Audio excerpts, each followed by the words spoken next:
Eu estou com o Antônio, que participa também da reforma da imagem do caboclo.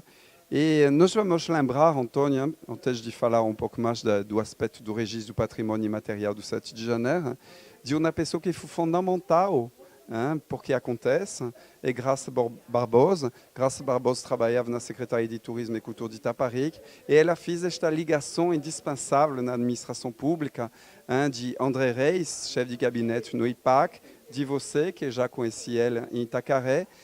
Graça Barbosa é uma pessoa que acompanhou toda a reforma da Igreja Matriz. Conseguiu a verba através da Petrobras, acompanhou o processo administrativo e depois o processo material, e ela trabalhou também em Itacaré. Então, talvez seja bom que você dê uma palavra sobre Graça e o papel de Graça neste processo. Graça Barbosa realmente foi uma grande incentivadora do que está acontecendo nesse momento, né? Através de, tanto na conversa que ela teve com a Marlilda Barbuda, que é a prefeita, e que acabou se convencendo da importância do resgate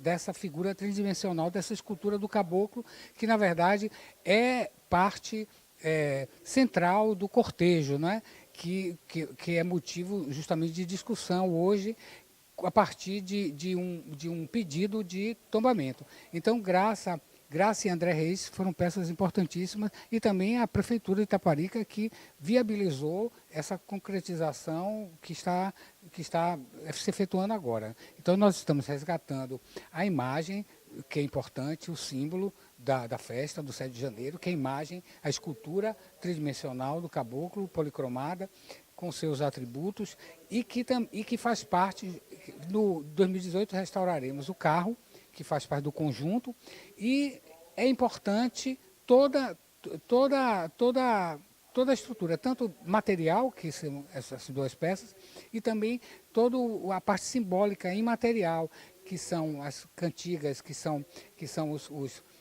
que é o cortejo, que é a corda, enfim, toda a parte emotiva e afetiva que é atribuída a essa manifestação. Então, isso é todo um caminho que já foi deflagrado, já foi feito um pedido de tombamento dessa festa, e que agora nós vamos refazê-lo, vamos retomá-lo a partir do momento desse resgate importantíssimo dessa figura símbolo, que é o caboclo, e eu acredito que a semelhança do tombamento da festa do 2 de julho de Salvador seja efetuado também o de 7 de janeiro, e que é todo conjunto, né? Inclusive a presença dos guaranis, acredito que esteja também incorporado ao tombamento do 2 de julho de Salvador, né?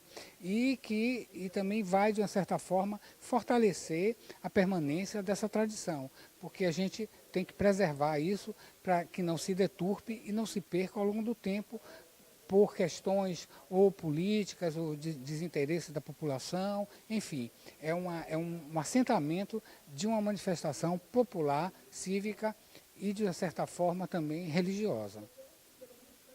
Eu vou lembrar que a Associação dos Guaranis de entrada no IPAC e no IFON para ter este registro de patrimônio imaterial. Desde 2011, o processo é muito demorado, porque depende da administração, depende do financiamento, mas que já tive uma visita técnica do IPAC e do IFON, que acompanha os festejos há 2 anos atrás, e tem parecer do IPAC e do IFON altamente positivos.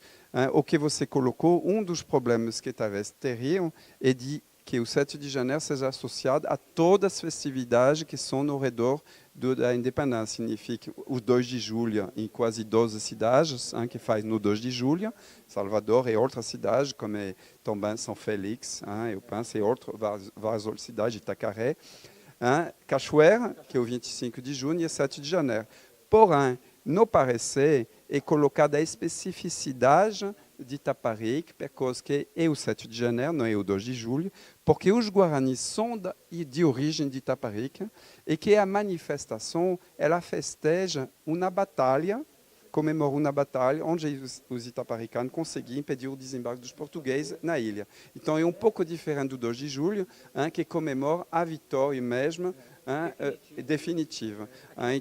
Então, esses são os elementos que aparecem no parecer, que realmente Itaparica mereceria, como é cachoeira, é um tratamento um pouco diferente das outras localidades. É verdade. Sim, justamente. E a partir disso também existem personagens, figuras emblemáticas como a Maria Filipa, né, que é pouco conhecida e que é uma representação muito forte e que merece ser estudada e que merece ser incorporada ao imaginário dessa manifestação que é a nossa conquista da independência. Não é? Então, eu espero que a partir do momento a gente deflagre esse processo e que o próximo ano a gente já tenha novidades em questão desse tombamento, né? Desse registro dessa festa, que é muito pertinente. Muito obrigado. A presença de vocês aqui é já esta primeira etapa da reforma da imagem, por deixar o povo itaparicano muito feliz e mostrar que realmente um caminho está se abrindo para que chegue a este registro e um fortalecimento administrativo da festa, na verdade, porque o fortalecimento simbólico, histórico, ele já existe há muito tempo. Muito obrigado.